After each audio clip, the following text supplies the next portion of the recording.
Assalamualaikum warahmatullahi wabarakatuh.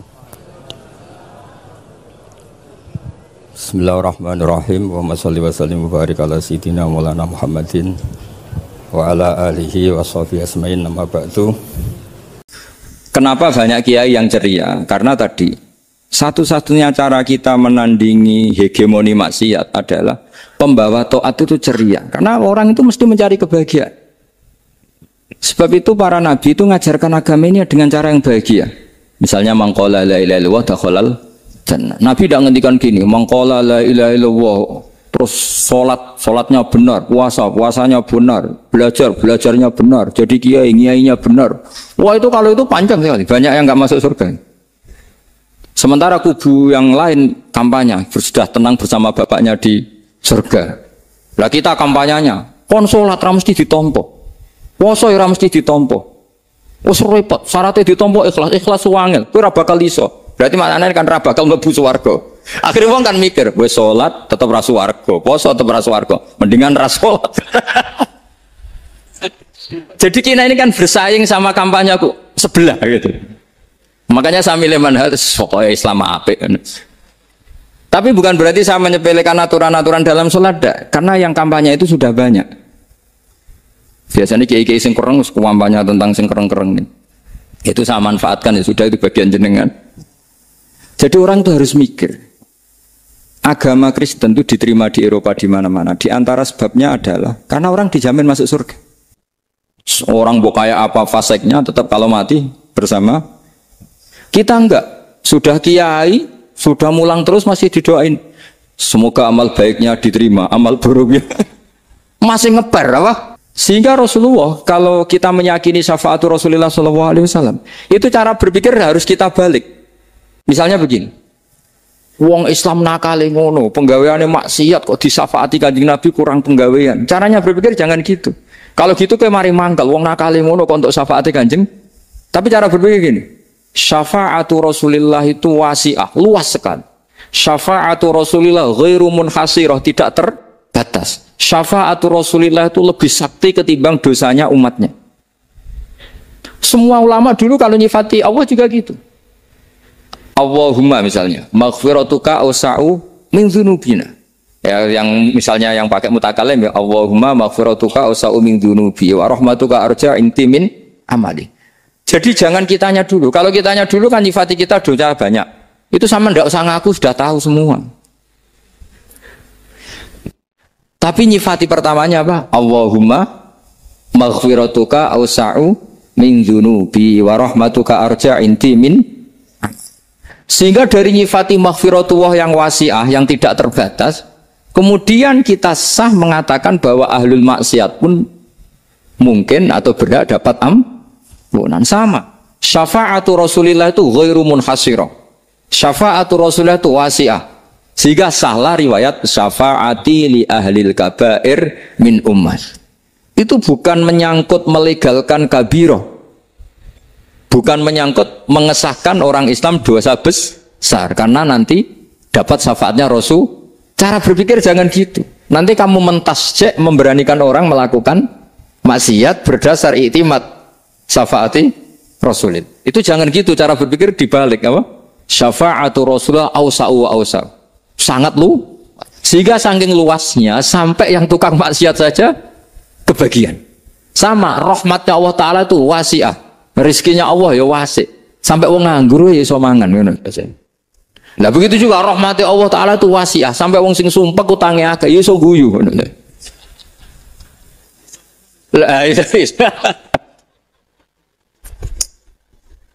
Tapi kalau dibalik, misalnya saya diprotes kiai, saya pernah juga diprotes. Gus, umat kok mbok latih guyu, padahal mereka maksiate akeh, hutangnya akeh, gini-gini. Karena kamu menyifati orangnya. Kalau menyifati orang ini sampean guyu haram. Hutang jatuh tempo, sampean gak mikir dosa ndak? Dosa. Jadi kiai muridnya goblok kok kiai ini kurang tahajud, itu dosa. Jadi kiai kok muridnya goblok tenang wae. Sementing untuk sowanan, itu amatir ya kan. Mestinya cara berpikir dibalik. Rahmatullah wasi'ah, rizkuhu ya wasi', fadluhu wasi'. Sampai wong sumpek wae iso guyu. Sehingga kita ini sudah objek. Loh, kita ini tidak subjek, di alam raya ini kita tidak subjek, tapi apa? Objek. Makanya saya berkali-kali mengatakan, mbok kayak apa sumpeknya kita, tetap wong iso guyu. Karena apa? Allah mensifati dirinya wa annahu wa adhaka wa abka. Allah itu adhaka, zat yang memberi orang iso guyu. Wa abka lan zat sing maringi wong iso nangis. Karena sifatnya Allah Ta'ala pasti nafidah, sifatnya Allah Ta'ala pasti terjadi. Dan kita objek. Makanya wong sumpek utangnya akeh, bojo ora percaya, tangga ora percaya, nak guyu banter-banter. Karena Allah ku adhakadat sing maringi guyu. Wa abka. Sudah presiden, sudah gubernur, sudah menteri. Nah Allah kepengen nangis, no yo nangis. Coba ngeluhnya apa kalau misalnya jenengan seorang mantan presiden atau mantan gubernur. Kadang anaknya calonan RT bo menang bunda. Ngeluhnya apa orang alim misalnya, alim alama, anaknya mau jadi jurumiah raiso. Susah. Kaya raya anaknya jadi pasien, susah. Allah punya cara untuk abegah, untuk bikin orang nangis. Nah karena kita ini objek, pasti sesupuk apapun orang yang bisa tertawa, ya bisa nangis. Makanya banyak ulama yang nggak terlalu serius mikir agama ini. Bukan karena dablek, enggak. Karena Allah mensifati dirinya Al-Hadi, yang memberi petunjuk. Kita nggak ditunggoni Kanjeng Nabi, nggak ditunggoni Wali Songo, nggak ditunggoni para Alawiyin yang dulu, nggak ditunggoni Habib-Habib yang kayak Said Abdul Al-Haddad. Tapi karena Allah itu Al-Hadi, yang memberi petunjuk, dan sifatnya Allah Ta'ala la budda wa ayat takuna nafidah. Sifatnya Allah pasti nafidah. Amerika kayak apa liberalnya, sekarang trennya juga banyak yang masuk Islam. Kampung-kampung pedalaman nggak ada kiainya, cukup mudin. Kadang yang membawa agama itu orang yang ke situ mau nyari kayu. Orang yang di pedalaman Kalimantan, Sulawesi itu pertama itu nyari kayu, tapi bawaan hidayat, lama-lama bikin masjid. Saya pernah di Korea, ke sana orang nyari uang. Niatnya juga nyari uang, tapi akhirnya tersiksa kalau enggak bikin masjid. Karena apa? Karena Allah itu Al-Hadi, zat yang memberi petunjuk. Maka kamu tidak usah khawatir. Agama ini pasti jalan ila yaumil qiyamah. Karena Allah Al-Hadi. Sama. Mbok kamu umat mbok weden-wedeni kowe ku amalan ora mesti ditampa. Nek ora ditampa mlebu neraka. Ngono mulai ngaji ya tenang ae. Tenang, santai. Bahkan kadang bilang gini, Pak Yai tadi gak bener, masa ngecap orang lebu neraka. Kita yang masyarakatnya gak tahu pintunya, Pak kayaknya tahu pintunya. Karena orang itu punya cara. Loh ya betul. Orang Bedui itu kalau ngaji sama Nabi itu lebih unik timbang yang soleh, timbang yang pinter. Sehingga banyak ilmu itu ditemukan dari orang Bedui. Karena cara berpikir itu aneh. Kalau orang soleh, orang waras kan berpikirnya ada aneh, standar. Jadi orang Bedui itu aneh. Pernah suatu saat Rasulullah itu khutbah cerita kiamat. Wah dasarnya kiamat kayak apa? Semua orang diam nangis semua. Orang Bedui enggak, lebih cerdas. Ini Nabi itu aneh. Cerita kiamat kalau ada tanggalnya ini gimana? Orang nangis semua karena dasarnya kiamat kayak gitu. Bumi dihancurkan wus. Pantas sudah nangis dewi-dewi. Ya ono sing nangis pabrik banyune macam-macam. Ini kalau kiamat gimana? Ini perjalanan air kemasan saya kan orang mikir. Mikir dewe-dewe gitu. Tapi ini enggak. Orang Bedui cara berpikir itu enggak. Malah, ya Rasulullah, mata sa'ah. Engkau itu cerita kiamat tapi enggak jelas tanggalnya. Kalau cerita kiamat ya harus jelas dong kapannya. Jadi unik. Jadi cara berpikir, sahabat kaget semua loh. Kaget. Karena enggak kepikiran. Nabi A'radu anhu, A'radu itu mengabaikan. Banyak sahabat yang menganalisis lam yasma kan. Nabi memang nggak dengar sehingga mengabaikan. Ada yang analisis lagi sami'a wa kariha. Sebenarnya Nabi dengar cuma nggak berkenan karena tengah-tengahnya khutbah kok tanya. Tapi si Arabi ini cerdas, masuk akal kan? Misalnya mau pilihan presiden, orang mesti tanya kapan kan gitu. Ya kan? Mau ganti presiden atau ganti bupati, takarannya orang kan kapan? Kayak Mas Akom jadi wali ndak? Pertanyaannya kan kapan? Kalau jatuhnya kan sudah ya. Sehingga tanya, mata sa'ah ya Rasulullah. Lama-lama Nabi diangen-angen, bener juga orang ini. Saya cerita kiamat kok gak jelas kapannya. Ini Nabi menjawab. Tapi karena Nabi orang-orang yang sangat pinter, tanya balik. Ma'atattalah. Lalu kalau kamu berani tanya kiamat kapan, saya tanya balik. Ya persiapan kamu apa? Jawabnya santai saja. Fa wa ma'atatullaha kabira sholatin wala siyamin walakinni uhibbuka ya Rasulullah. Saya nggak menyediakan apa-apa, sholat saya biasa aja, maksudnya standar. Ya kira-kira 5 waktu pas. Ya jenis saya lah kira-kira. Wala kafiru siyamin, dan saya puasa ya standar saja pas. Walakin uhibbuka ya Rasulullah. Tetapi saya mencintai engkau ya Rasulullah. Jawabannya Nabi apa? Almar'u ma'aman ahabba. Sebagian riwayat anta ma'aman ahbabta. Jadi hadis itu populer tuh barokahnya wong desa tadi. Andai kan dia punya etika, maka sowan dulu tanya 4 mata. Itu jadi hadis ahadi. Tapi barokahnya dia selonong di depan umum. Zaman Nabi khutbah itu jadi hadis mutawatir. Jadi kadang barang baik itu barokahnya orang yang enggak baik. Maksudnya su'ul adab. Tanya gitu kan su'ul. Tapi itu barokah. Akhirnya hadis itu mutawatir karena didengar ribuan sahabat yang mendengarkan khutbahnya Rasulullah. Tapi kalau hadis itu satu-satu kan khassani bidzalika Rasulullah, khassani bidzalika Rasul, itu nanti jadi hadis ahadi yang kualitasnya jauh di bawah hadis mutawatir. Jadi barokahnya orang su'ul adab itu ya ada. Karena Allah yang mendesain ini. Akhirnya kata sahabat, kata Anas bin Malik, mereka itu mangkelnya bukan main sama Arabi tadi, karena tanya nggak sopan sama Rasulullah. Tapi setelah Nabi jawab almar'u ma'aman habba fama farihu bisyai'in farahahum bidzalika batal. Mereka tidak pernah senang dengan hadisnya Nabi sesenang riwayat almar'u ma'aman habba. Barokahnya Arabi. Makanya saya sebagai kiai ini Bedui saya tak pertahankan ila yaumil qiyamah ya. Karena umat ini pernah terbarokai oleh orang apa? Bedui. Barokai suladab tadi. Jadi mohon ini supaya majelis ini kan majlisul iltorti Rasulullah, coba terlatihlah mengatakan Allah itu subjek, Allah itu al-fa'ilul mukhtar, Allah itu al-fa'ilul mukhtar, Allah itu yang menentukan alam ini. Dan Allah mensifati dirinya wa annahu huwa adhaka wa abka. Allah itu zat yang memberi orang itu bisa tertawa. Dan Allah juga yang memberikan orang itu bisa menangis. Mbok kayak apa kamu neror umat? Wah, amal enggak mesti diterima gini-gini. Ternyata ning majelis nangis ya. Mulai guyu. Kadang guyu-guyune ngenyek tenane. Daripada apa ya agak-agak merodok orang yang dohirnya beda dengan batinnya. Enggak perlu distatuskan seperti itu. Ya sudah biasa saja. Jadi nah, fi muqaddimihim, imam besar dalam manhaj ini namanya Abul Hasan apa? Asyadzili. Abul Hasan Asyadzili itu kalau ada orang tanya gini, Beb saya ini susah, sholat saya tidak mesti diterima Allah gini-gini, marah. Enggak usah. Kafa bika jazaan an radiyaka laka ahlan. Sudah kamu ditakdir pernah sujud itu sudah keren. Saya itu andaikan dapat kabar dari malaikat bahwa sholat kamu tidak diterima, saya tidak susah. Bukan karena sombong. Pernah ditakdir sholat sujud ning Allah itu keren. Kayak apa malunya kita ketemu Allah kemudian kita di bumi tidak pernah sujud. Makanya cara Abul Hasan Asyadzili kowe ora usah mikir sholat ditampa utara, ora usah mbok mikir. Kowe ditakdir tau sujud itu hebat. Kafa bika jazaan an radiyaka laka ahlan. Cukup kamu mendapat balasan dari Allah, kamu pernah ditakdir sujud. Gak perlu ngaji alim alamas, gowo sawi ngalor ngidul jalalain keren. Paling gak malaikat pernah melihat kamu, gowo tak kitab kudi. Gak penting paham kamu nih. Karena isra bakat paham Mas. Jadi Abul Hasan Asyadzili adalah orang yang, dan itu Al-Hasani ya, dan itu Al-Hasani. Makanya macam-macam kita yang Al-Husaini sudah kita punya Faqih Muqaddam, punya banyak.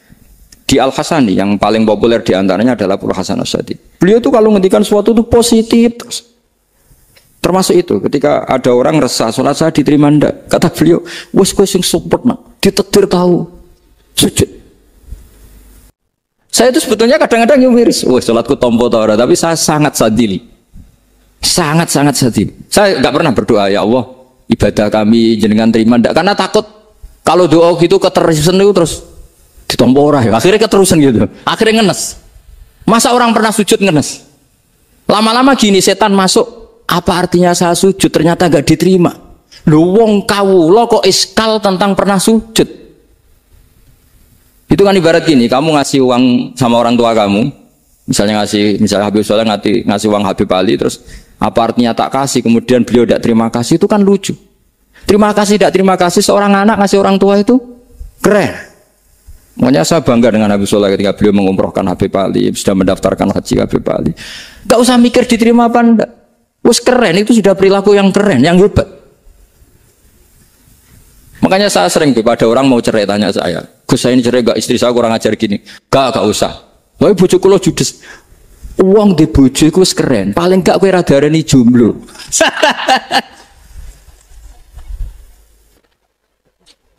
Oh, diarani duda ora enak. Wes luwe sabar di diarani duda mek diarani bojo judes. Enak bojo judes cek gagah. Di bojo lah. Oh, provokator itu. Jadi kafabiga jazaan an rodiya kala ka'alan. Sudah ditedir pernah sujud itu sudah keren. Dulu ulama ala hadan nampak. Ulama dulu cara berpikir seperti itu. Makanya ulama dulu kalau nafsiri wasjud waktarik sudah pernah sujud. Di Quran enggak pernah ada ayat wasjud san sujudo siro ingkana kada wa kada ingkunta mutayakinan bikobuli sujudi. Kan ada sujud ya sujud saja, tidak usah mikir makbul apa tidak makbul. Sudah kalau sujud pasti waktarik. Terus saya sebenarnya ya sebagai orang ya kadang wedi, sholatku ditompo atau orang. Tapi kalau keterusan nanti ada was-was yang mengatakan opo artine sholat. Lu tuh kan ngeri seorang hamba sing uripe ning bumine Allah kemudian menyoal pernah sholat hanya karena takut gak diterima. Itu kan geblek banget. Saya jenis kiai yang di partai itu. Saya ada tahu kalau kening dikom. Setiap umat masa kamu gak ada keren plus.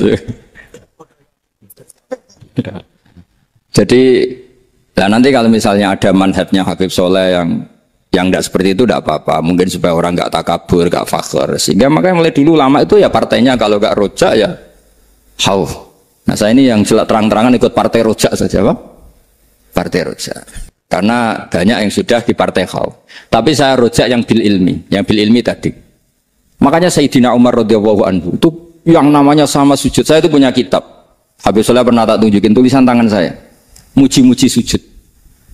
Sayyidina Umar ketika ditusuk seorang gila itu Majusi, Abu Lu'lu' terkenalnya itu. Itu Hulamul Mughirah terkenalnya. Ditusuk, dia sahabat, beliau sahabat, wali. Jadi nusuk Umar itu kayak apa? Nusuk Mas Hakom aja dosa besar, apalagi nusuk Umar. Itu ketika ditusuk, dia itu ya punya dendam. Namanya manusia itu punya dendam. Maksudnya namanya orang kan mangkel sama yang nusuk. Kalau orang mangkel itu inginnya kan yang nusuk itu masuk neraka. Tapi apa kata Umar? Ngendikan gini, tanya pertama. Yang nusuk saya siapa? Orang Majusi. Orang Majusi, Hulamul Mughirah. Alhamdulillah, alladzi lam yaj'al maniyati biyadi rajulin lam yasjud laka sajdatan yuhaju biha indaka yaumal qiyamah. Saya itu senang Gusti, yang nusuk saya orang yang nggak pernah sujud sama jenengan. Jika kalau saya dendam supaya dia masuk neraka, saya nggak takut orang itu nuntut sama saya. Tapi kalau dia pernah sujud, pernah sholat, kemudian dia masuk neraka karena nusuk saya, kemudian dia berargumentasi, saya pernah sujud ya Allah, kenapa engkau masukkan neraka? Saya tidak berani jawab ya Allah. Saking hormatnya sama yang namanya sujud. Jadi kamu dendamnya kesampaian, cara Jawa, dendam dengan tanda kutip ya, tidak makna semestinya. Jadi mangkel mbek sing nusuk, nak mlebu neraka pantas, wong ora tau sujud wae Gusti gitu. Tapi kalau pernah sujud, kemudian dia masuk neraka karena saya, bisa yuhajuni biha yaumal qiyam. Jadi kayak apa sujud? Saya apa? Nabi itu kalau muji sujud sampai ngingetkan wa hatta takuna sajdatul wahidatu khairan minad dunya wa ma fiha. Nanti kalau kamu di akhirat ketemu Allah, kenangan terbaik kita apa? Di dunia pernah sujud. Keren aja. Cara ning pondok wis tau bayar seharian lho. Cara sowan kiai tau ngapopi Mas. Wis go jajan nih. Nah tapi kadang setan itu masuk tadi. Apa artinya sujud gak mesti ditompo, apa artinya sowan Habib ngaturi ra mesti ditompo, ngaturi kiai. Akhirnya ada ketakutan. Nah kalau ketakutan ini berlebihan lama-lama, ma faidatus sujud. Wah itu sudah buruk sekali wong hamba kok tanya ma faidatus sujud. Nah ini di pentingnya mazhab-mazhab Syadzili. Jadi saya ngaji agak-agak uraan wa amdan. Kalau ini watak sudah bukan. Jadi uraan itu ada dua. Ada yang amdan bismil ilm, ilmunya banyak terus milih manhaj. Insya Allah saya partai itu. Ada nguraan bakat mas? Ada ya? Ada apa banyak? Nah sebetulnya khauf juga gitu Bim. Ada khauf itu karena ilm. Ada Habib alim alama atau kiai alim alama, dia tahu masyarakat kalau ngikuti Gus Bak nanti jadi fakhr, kurang tawaduk, terus dia milih partai khauf. Lah yang buruk itu ada kiai yang milih khauf pancen dari awal sati cilik. Jenisnya wis hati. Jadi sebenarnya dia tidak cukup ilmunya nerangkan khauf, cuma jenisnya wis hati cilik. Wong ning omah lawang dikunci, ono gludak-gludak, ono hantu putih. Jadi ya sama, yang bawa rojak bisa bawaan dablek, yang bawa khauf bisa saja bawaan hati cilik.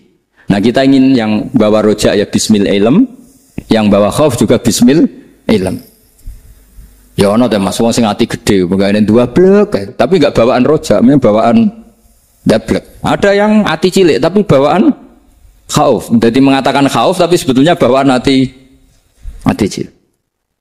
Nah kita inginnya ndak. Kalau rojak ya bismillah kayak Abdul Hasan Asyadili, kalau yang kampanye khauf kayak Said Abdul Haddad bawaan apa? Ilm. Sehingga kita ini kul inni ala bayyinatin mir rabbi, semua itu berdasar ilmu sing jelas welo-welo. Makanya semua nabi memaklumatkan apa? Kul inni ala bayyinatin mir rabbi. Jadi semua ilmu syaratnya apa? Bayyinah itu kebenaran ilmiah sing jelas welo-welo. Makanya itu yang disebut Allah Subhanahu wa taala mensifati kekasihnya yaitu Nabi Muhammad sallallahu alaihi wasallam, lam yakunil ladzina kafaru min ahlil kitabi wal musyrikina munfakkina hatta ta'tiyahumul bayyinah rasulun minallah yatslu suhufam mutahharah. Niku Kanjeng Nabi saking cerdase meneh teh wong Islam, wong musyrik, wong kafir ngerti logika yang dibangun Nabi saja kuat infikak dari kemusyrikannya. Makanya disebut munfakin. Orang-orang musyrik, orang-orang kafir tidak munfakin, tidak tercerabut dari akar akidahnya hatta ta'tiyahumul bayyinah. Itu siapa? Rasulun minallah yatslu suhufam mutahharah. Masyhur itu debatnya Nabi dengan orang-orang musyrik. Mereka bilang, "Ya Muhammad, kita ini urusannya banyak, kasusnya banyak. Lalu Anda mengajarkan ke Tuhan satu. Masa urusan banyak cukup Tuhan satu? Itu enggak fair Muhammad. Aja'alal alihata ilaha wahida inna hadza la syai'un ujab." Urusan kita banyak, masyakil kita banyak, muskilah kita banyak. Kalau Tuhannya satu tidak cukup Muhammad. Nabi dengan santainya memberi penjelasan. Ya sudah gini saja. Kalau kamu jadi budak atau pembantu, majikan kamu banyak. Semuanya merintahkan kamu, semuanya bikin aturan untuk kamu. Kamu suka enggak? Ya enggak suka Muhammad. Kalau majikan kita banyak repot. Ya sudah Tuhan kamu itu majikan kamu. Kalau banyak perintahnya beda-beda kamu pusing. Ya udah Mat, Tuhannya satu aja Mat. Karena Nabi bayyinah, orang itu bisa dibalik-balik pikirannya. Dan makanya disebut daraballahu masalah rajulan fihi syuraka'u mutasyakisuna wa rajulan salamal lirajul hal yastawiyani masalah alhamdulillah.